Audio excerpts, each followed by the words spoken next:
ఎగువ నుంచి వస్తున్న భారీ వర్షాలతో వరదతో కృష్ణమ్మ పరవళ్లు తొక్కుతోంది. పైన ఉన్న ప్రాజెక్టులన్నీ నిండటంతో కిందకు నీటిని విడుదల చేస్తున్నారు. దాంతో జలాశయాలు జలకళ్లను సంతరించుకున్నాయి.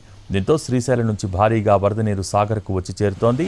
సాగర్ సైతం పూర్తి స్థాయి నీటి మట్టానికి చేరుకునే అవకాశం ఉండటంతో ముందు జాగ్రత్తగా క్రస్ట్ గేట్లు తెరిచేందుకు ప్రాజెక్టు అధికారులు అన్ని ఏర్పాట్లు పూర్తి చేశారు.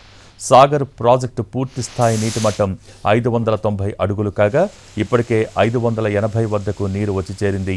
ప్రాజెక్టు పూర్తి స్థాయి నీటి మట్టం 312 టీఎంసీలు కాగా ప్రస్తుతం 276 టీఎంసీల నీరు ప్రాజెక్టులో ఉంది.